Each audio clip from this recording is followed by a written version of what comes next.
Hello, you beautiful souls. How y'all doing? Hope you're doing really good, taking real good care of yourself. My name's Loretta, and you're at Mother's Tarot. This is part 3, a segment about Journey of Souls. This is a little bit of a book report for me, because I'm sorry. Because I can't just flat out read you the book.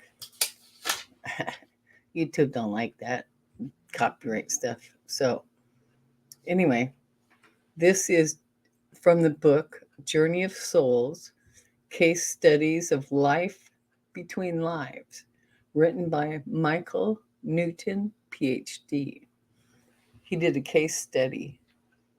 Uh, 29 of his clients in his practice volunteered to do this. So go back to, you'll just have to watch them all, or buy the book. Google it, and it will tell you about the author too. So you can do any one of those things. And I hope you're all doing really good. Okay, I'm going to get this set up here. So there we go. All right. Now this section I'm reading on is titled The Displaced Souls. Now, they become displaced, or not, they become detached from easily returning home. That's what that means.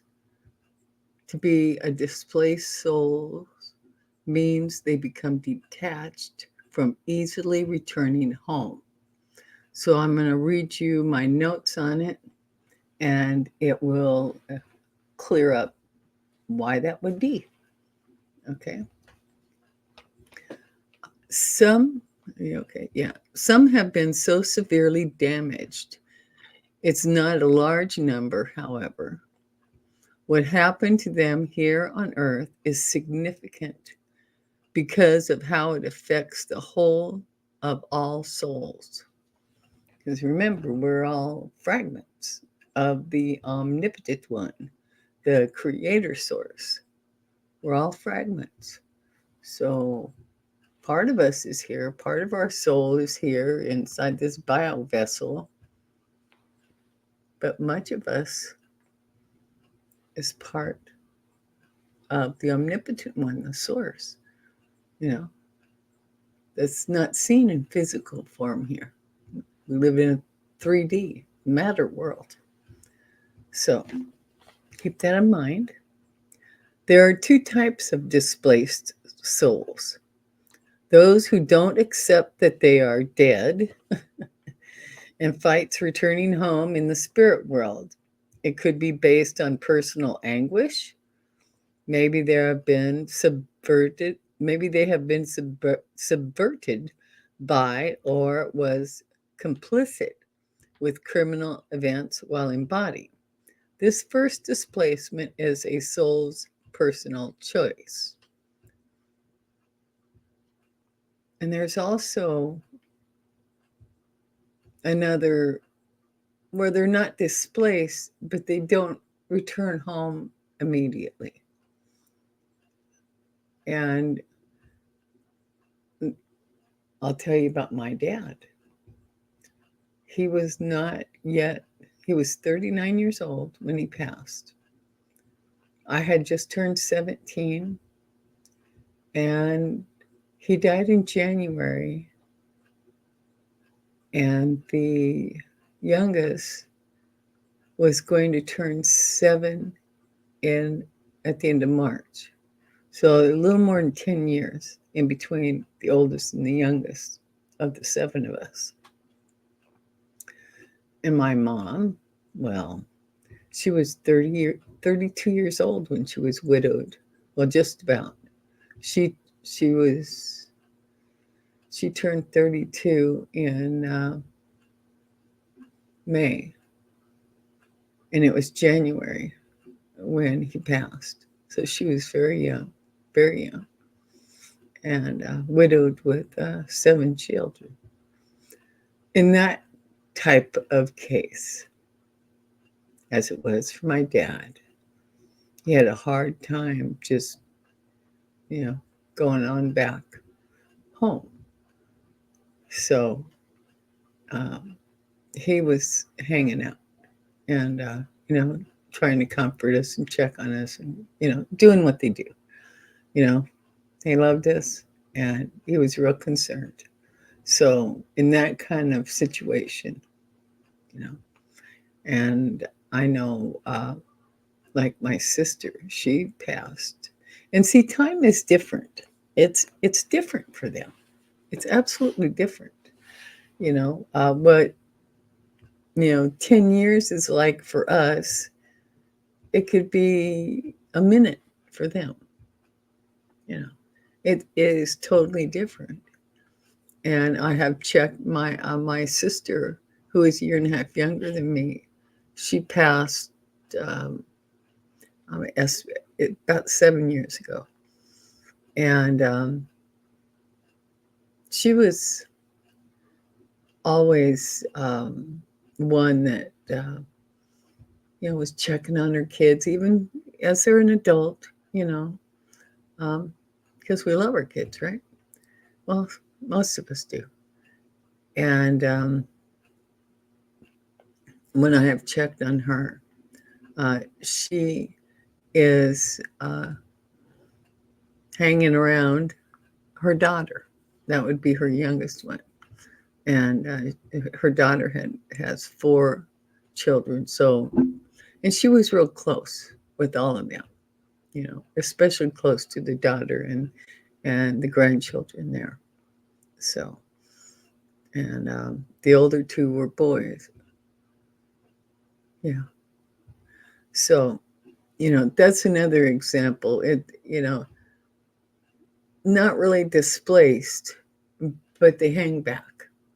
They're just not ready yet because, when you pass, if you're not expecting it, which I know my dad was, he knew it was going to happen. He was sick. Uh, he was sick for a while. And my sister also went through a time and she was very upset. She was angry that she was going to die. Started out with one cancer, colon, moved to her liver and then her lungs. And she was very angry that she was going to die. She didn't want to die, not at all. So she's still in the earthly plane, but yeah, most of her is home, just like most of us. I'm sorry, most of us are home. We are fragments of the source. So, okay, now let's go on. This is talking about more difficult cases. The second reason is due to being deliberately removed by spirit guides to separate them from further contact with other entities. That length of period of time will last as long as the wise ones deem fit. In both cases, there is great concern for the rehabilitation, but they are different in severity, so are treated separately and different. The first type of displaced souls is called ghosts. They refuse to return home to spirit and often have unpleasant influences on us humans desiring to live in peace. It is a falsehood that they be called demonic. You hear that? That's a falsehood. There are no demonic. In some cases, the troubled spirit is immature with unfinished business in a past life, is what it said. Some people, simply put, are convenient and receptive conduits for negative spirits. Okay, I'll tell you a little story about me. First time I had a spirit try to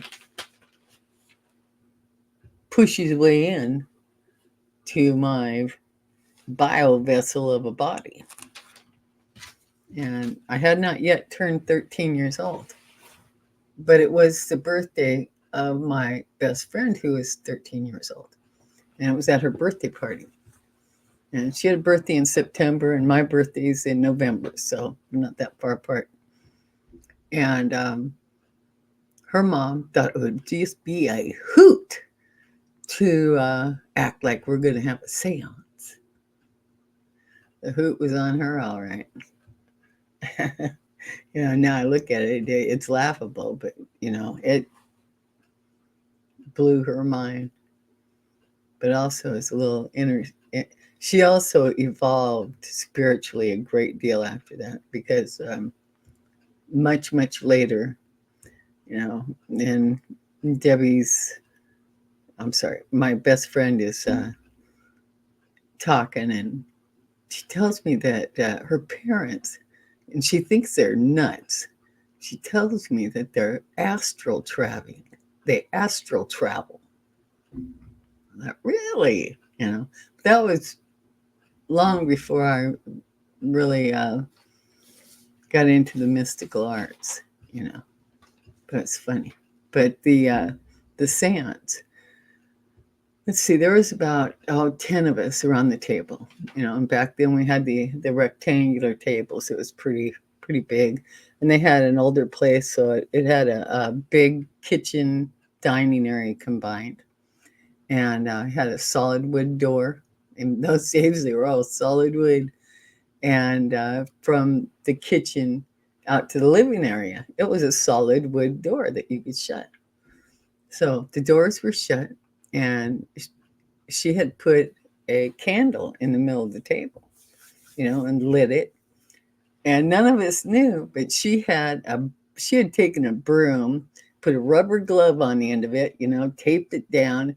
I mean, she was just so excited, because she was just going to be able to. There was at least one, if not more, girls, but one was especially excitable. And that's who she thought was just going to scream and she was going to have fun with this. Me, I was the child who was as serious as a heart attack. I kid you not.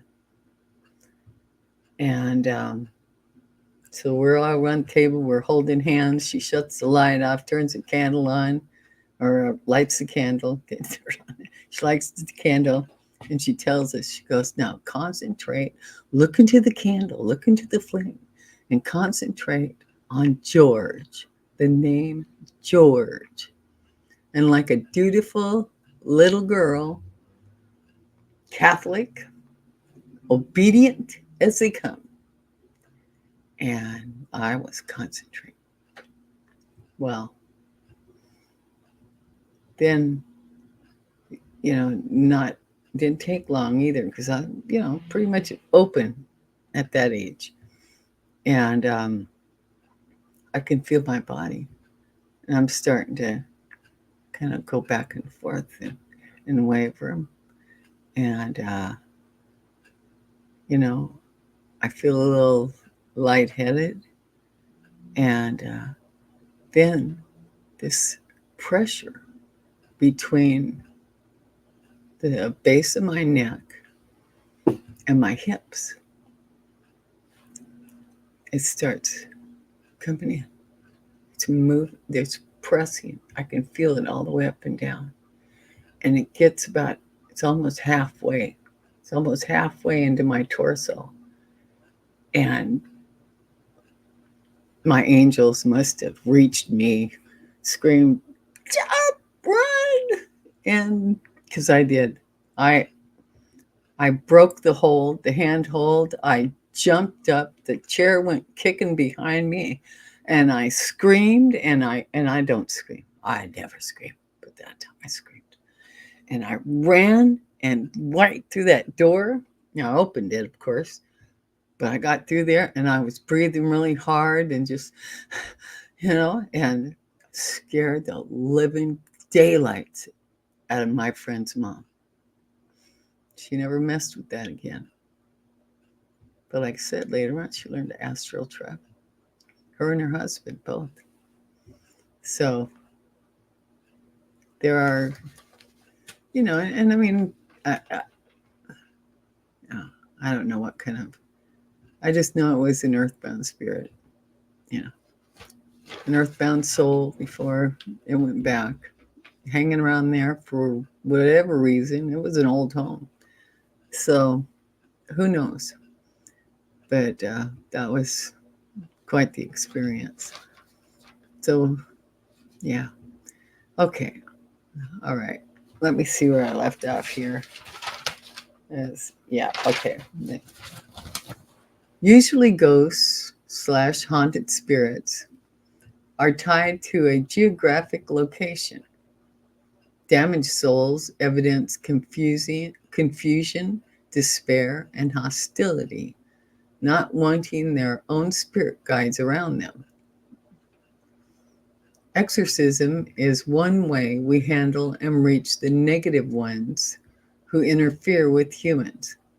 Then they can be persuaded to leave, and slowly they make a proper transition into the world of spirit.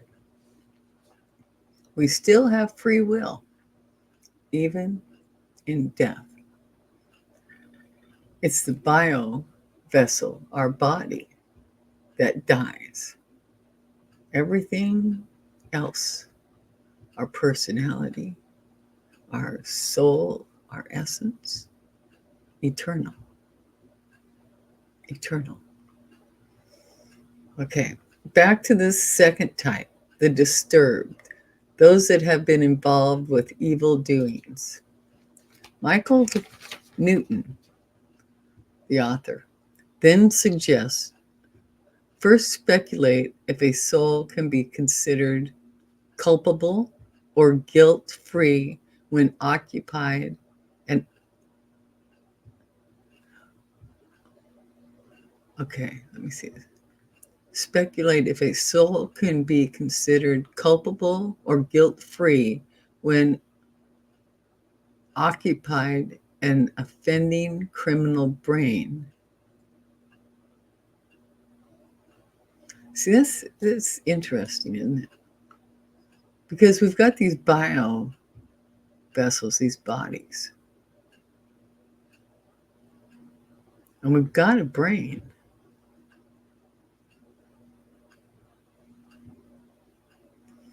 And we've got to deal with the brain. I've been thinking about this a while. I got to do some kind of deep dive into this, the brain, the soul, the spirit. 3 separate and individual essence that we deal with is how I'm seeing that. I'm going to have to do I'm going to do another thing on that. I got to get into that too. Okay, and then it goes on and asks if the soul mind or the human ego is responsible, or are they the same? Yeah, good question. Then Michael Newton, PhD, goes into the clients dealing with mental illness. This reality is a fascinating and enlightening read. Fascinating and enlightening read. Sometimes I can't read my own chicken scratch. I tried to keep it. Okay. He goes on to say, after years of doing this work, he came to the conclusion that the five sensory human can negatively act upon a soul's psyche. So we got the ego of the mind and the psyche of the soul. Interesting. Expressing our external self through dominant biological needs and the pressures of environmental stimuli, which are temporary to the incarnated soul. People not in harmony with their bodies feel detached from themselves in life. This does not excuse souls from doing their very best to prevent evil involvement here on earth. Destructive impulses left untreated inhibit soul development. No soul is inherently evil, even though we humans use this label on earth.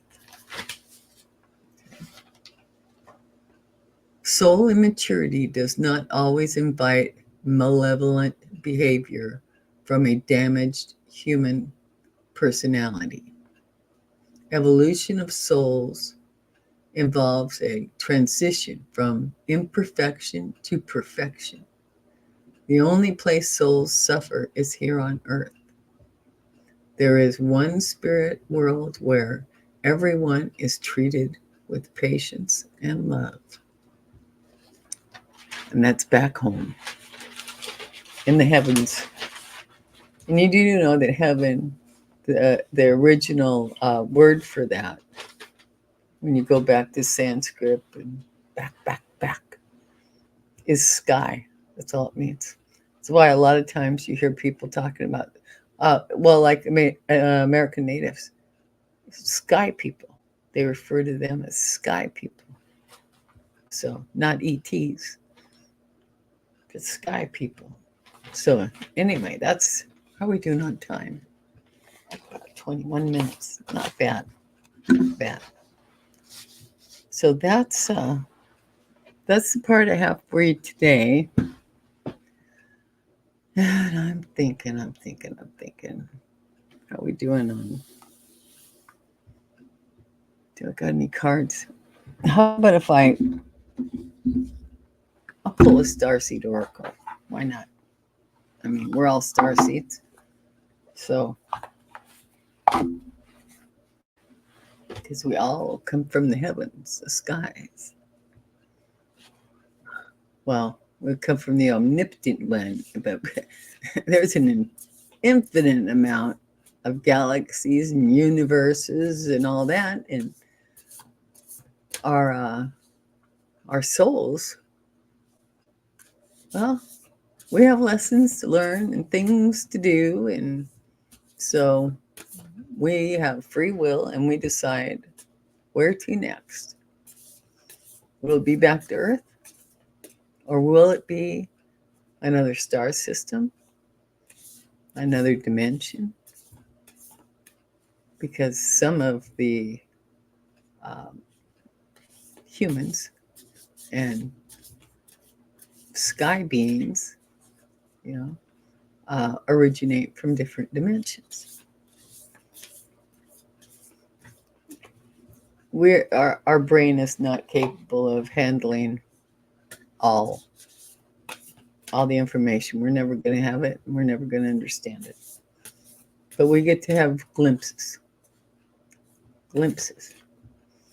So, for the greatest and highest good of all,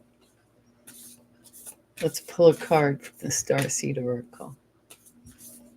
Alma, guide my hands, please. There we go. Alma is my Palladian star guide. Called is the card. Soul gifts and training. It's time to step up. Well, there we go. Soul gift there's a doorway. Isn't that neat? Yeah. Okay, let's see what this one has to say. Called. Are we going to be...